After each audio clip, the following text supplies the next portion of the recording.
This is actually a new twist on something not very well known, but it's been practiced in ancient times through many different cultures. I don't know if medical doctors would call this. I don't know if it's something you really need to know as far as practicing medicine or anything like that. But I think it's pretty good stuff to know.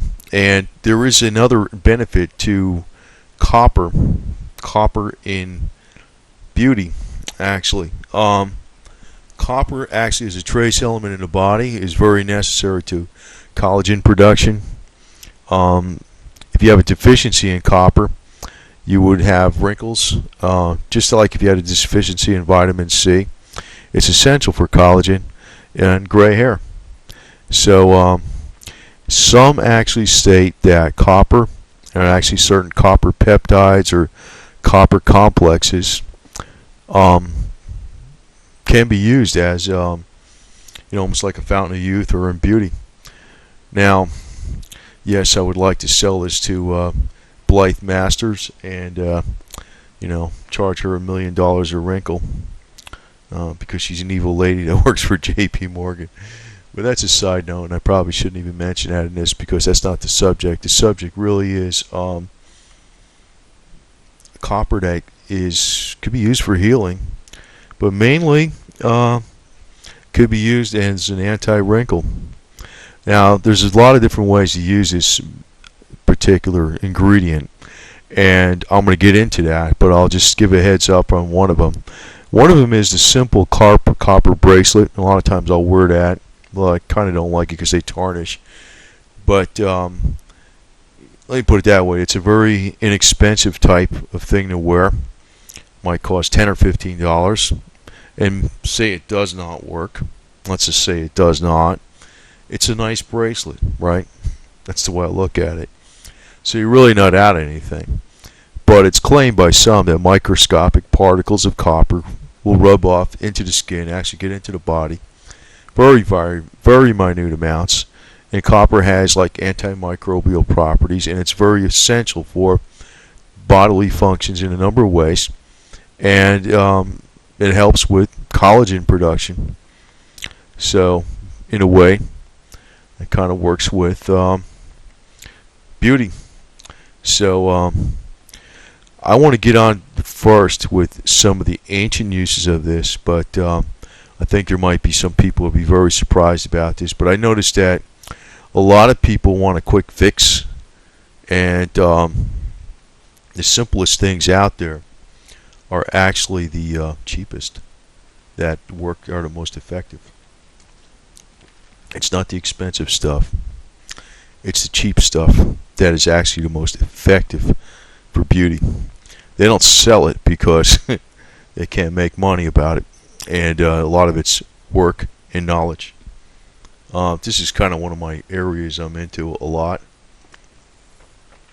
but it's not really worthwhile to try to sell this because it's not profitable, but I know a lot on this area.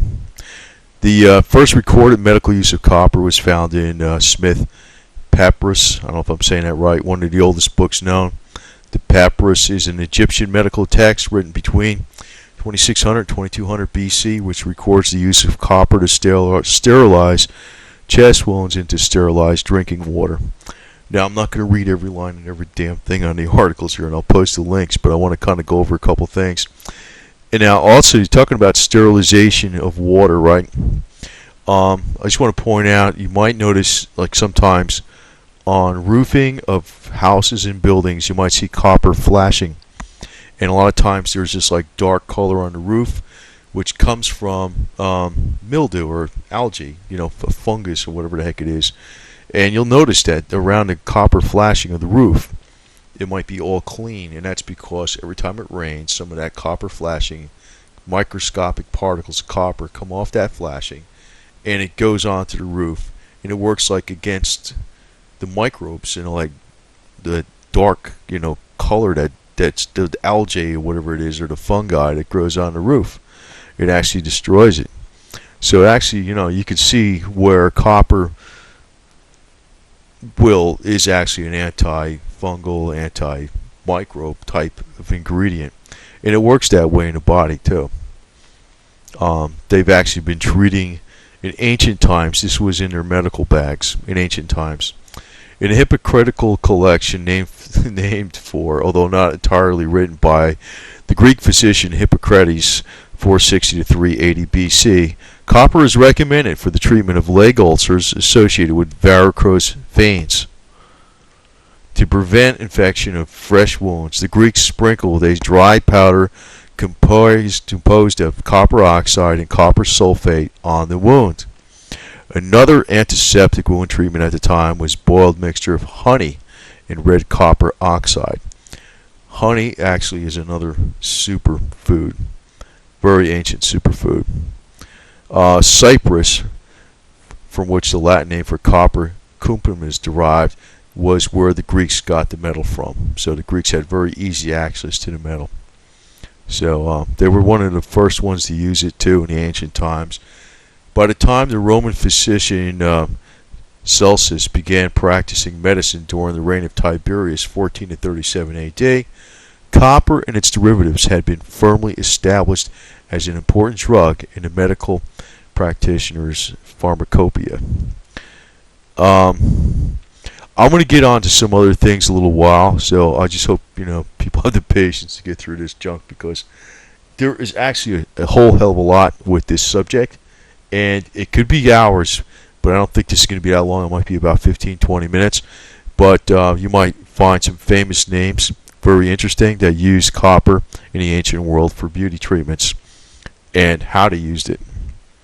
I think there's a heck of a lot more to this than people think. And remember, copper is $3.50 a pound. So it's like cheap, right?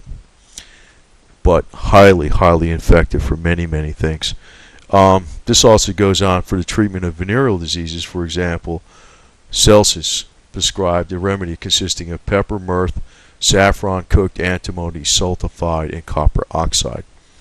And actually, every disease out there, in my opinion, is curable with simple things that are very inexpensive, in my opinion. Unprofessional opinion, but I know what I would do if I ever had a problem with anything bar none, that I pretty much know the solution for anything.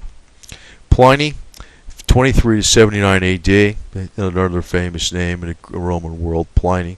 Some people might not know that name, but I'm familiar with it. Described a number of remedies involving copper. Black copper oxide was given with honey to remove intestinal worms. Now that sounds gross, and it sounds like maybe that's an ancient problem, but you know what? Actually, that's a problem that goes on today.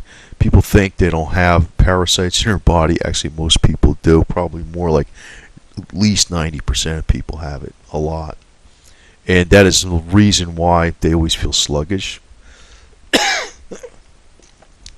I'm kind of getting off subject here a little bit, but I had a little ad lib on this a little bit, because parasites in the body are actually a major problem, a health problem, and part of it's due to the garbage food that's sold in supermarkets that's processed.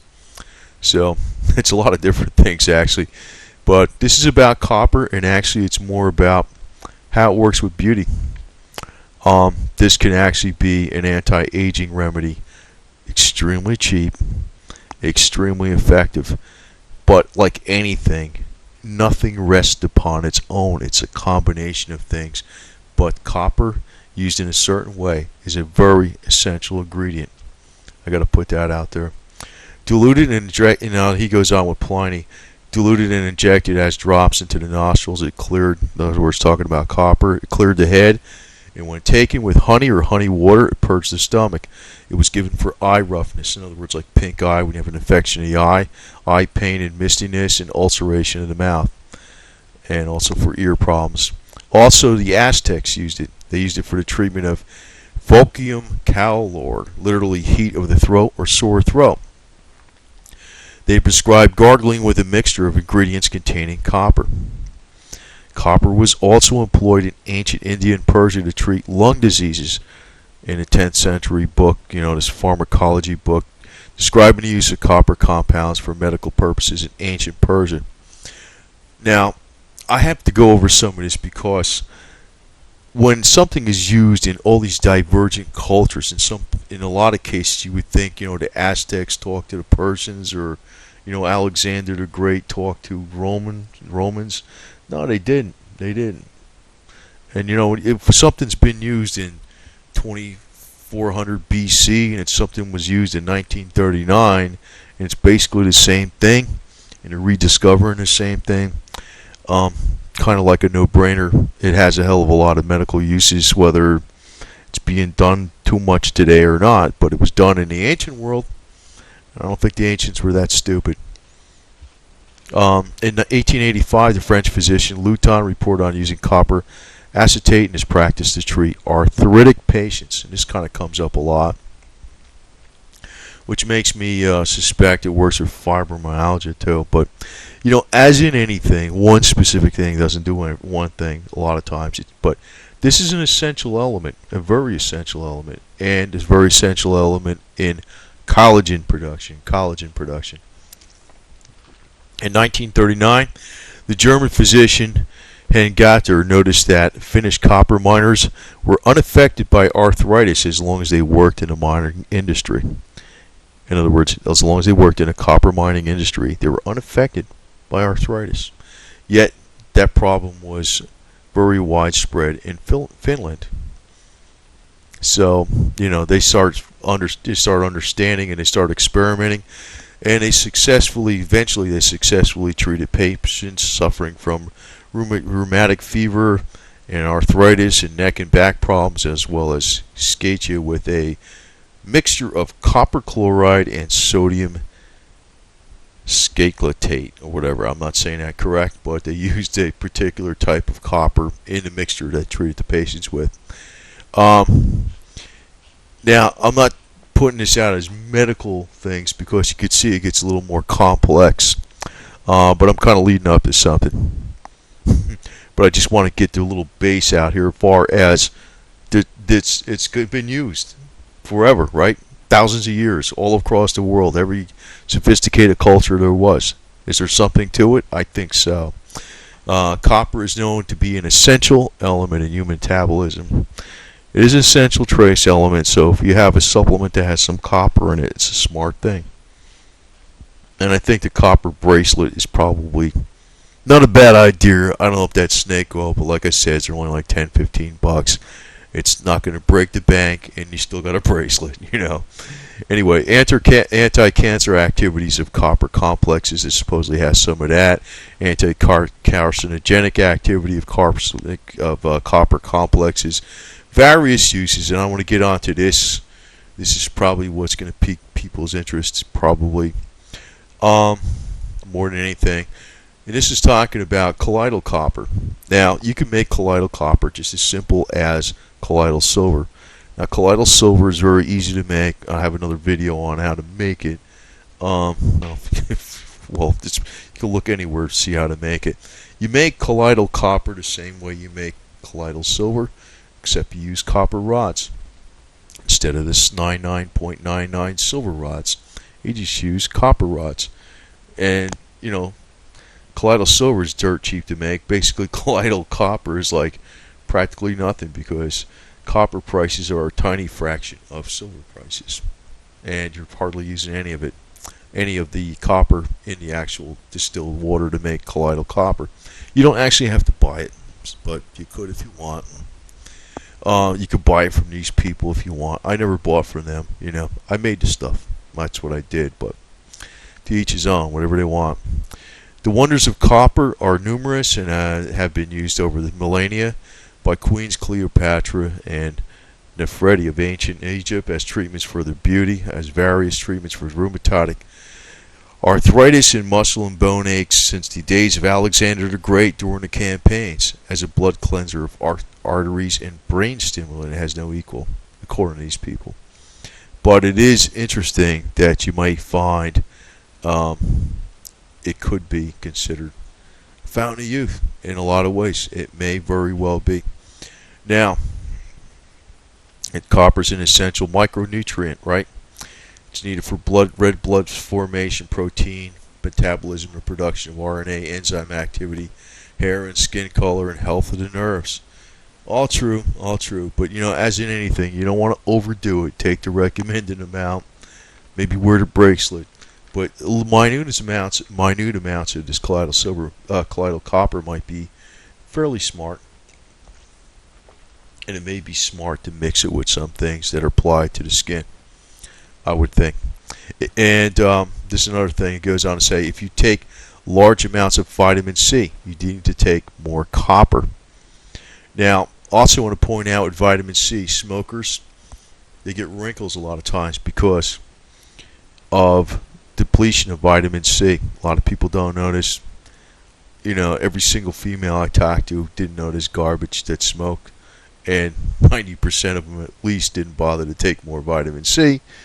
But I'm putting it out here as a tip that if somebody smokes cigarettes, they're concerned about wrinkles, they need to take a lot more vitamin C than average, because cigarettes pull out vitamin C from the body, and when vitamin C is deficient in the body, collagen production suffers greatly, and that is usually why smokers get wrinkles. And it's actually from a number of things, but that's one of the big ones.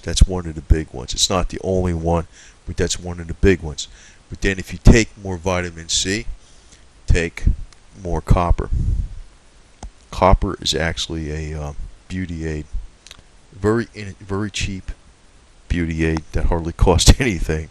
And like I said, the copper bracelet is probably a decent idea. I don't know if that's going to do everything in the world, but like I said, it's only like $10-15 and you never buy it again, right? And it's still a bracelet. Colloidal copper has been used as a remedy for gray hair, burns, arthritis, parasites, and viral and bacterial infections. And these people sell colloidal copper. I could just make it. It's not that difficult, in my opinion. Colloidal jewelry worn directly on the skin has been used for hundreds of years more as a remedy for many ailments, including arthritis. And a deficiency in copper can result in gray hair, skin wrinkles, including crow's feet, varicose veins, and saggy skin. Now, that's actually proven. A deficiency of copper will definitely almost always result in having gray hair. But it's not that easy to be deficient in copper. But sometimes when people are deficient in copper and have gray hair, they'll take the supplement and their hair will turn dark again. So, and I can tell you, a supplement of copper, just to take copper by itself as a little pills, it's like a few dollars for like a year's supply. It's like nothing. So that's one reason you don't see this push too much in the beauty and health industry, because they might add it in as an ingredient someplace for something that costs $100. But by itself, they're not going to make nothing off to this. And once they tell you the secret, the cat's out of the bag. So I'm telling it to right on here. So I like putting out stuff that's very, very inexpensive, but I found out most people are too lazy to do it anyway. But some people do. It has been claimed that colloidal copper has been able to return gray hair back to its natural color. I've read this many times in many areas, and I've seen where it actually has. At least people said that happened, and they showed pictures. It has improved the elastic fiber in the skin, increasing skin flexibility, and can act as an anti-wrinkle agent. Old medical books stated that colloidal copper is effective against parasites, strengthens the blood, and cleans arteries. And sometimes I trust the old medical books. I realize that there's a various numbers of things out there as far as competition. And basically, what does copper cost? It's practically nothing. But I get into these things, and it takes me a million years to find out what they are. And then I found a lot of things are snake oil, but I always like recommending or suggesting to people the stuff that is very, very inexpensive that they could do on their own. That's not going to somebody's going to charge them a lot of money. So that's really my method. I'll put out a tip that is dirt cheap, hardly costs anything. Copper as a beauty treatment. Now, this is probably the number one thing that the females would like the most. But I guess it's anybody, right? Anybody wants to look young, right? It has been said in myths and legends that the Queen of Sheba obtained ground copper from King Solomon, from which he further refined and mixed it down to a thin paste before applying it to her face and body to retain and improve her beauty. Now, this is something where I think colloidal silver might, or colloidal copper, such a happen to say colloidal silver, colloidal copper might be mixed into some other things that are natural, like some of the oils, and applied to the skin. It might be a very smart thing.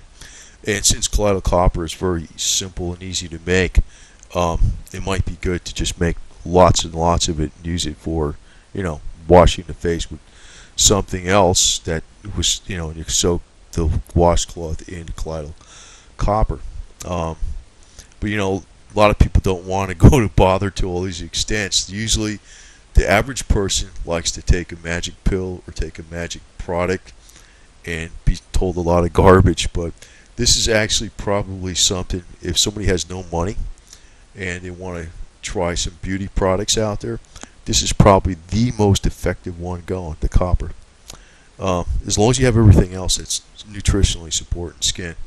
The strange thing is that the same types of myths and legends are related to, talking about Queen of Sheba, the same types of myths and legends are also related to Queen Cleopatra and Queen Nefertiti of ancient Egypt, who, according to legend, were two great beauties. The Arthurian legend had it that his wife Guinevere had an outstanding beauty. It's not strange that when Merlin was in the same court. Now they're kind of just interjecting that Merlin must have been using copper for, Arthur's wife or some garbage. I don't know.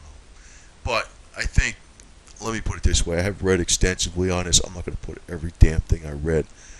Copper has a hell of a lot to do with collagen production. A lot. Applied topically to the skin is very beneficial. That's why I think this colloidal copper is actually a very good thing. Yeah, I guess you can buy the product right off of this website. I never did. I made the stuff. Okay, so I think it's smart to make it. It's easy to make. It says there's no doubt that ultrafine colloidal copper, when applied under the eyes, will stimulate collagen production, sculpt away wrinkles and fine lines when applied topically. The effect on varicose veins on the legs can be seen to improve also with local topical applications as well as taken orally under the tongue. That's their claims, but I think there's something to this. And like I said, colloidal copper, if you want to buy it here, whatever, fine. I'm not going to knock the vendor, but I just want to point out that you can make it very cheaply. Same way you make colloidal silver, except you use copper rods. Now, I do have a video on what to do for that. If you want to search for it, maybe I'll just point a link to making the colloidal silver. You could do the same thing with colloidal copper, but it probably is a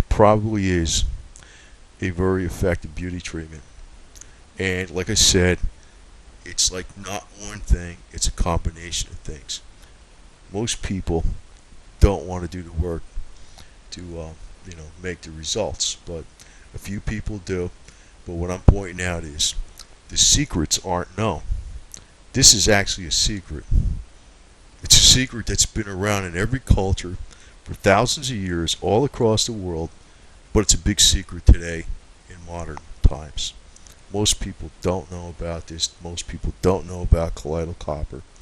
They don't know about it as, a beauty aid, how important it is to collagen production, to skin health as an anti-wrinkle, and against, gray hair. Not that it's going to work in every case, but it can be helpful. And the thing is, the price is ridiculously cheap. And I would recommend a copper bracelet. I don't know if that's snake oil or not, but like I said, you pick out a bracelet that you like, you wear it, it costs you $10, $15, you have a nice looking bracelet. It may help, you never know, it may help. But nobody's ripping anybody off. That's my whole point. I think, if somebody's really into skin health, skin beauty, fighting wrinkles, and actually wants to stay as ageless as possible for as long as possible, look into the use of copper and colloidal copper. I think it's a missing secret in a modern world.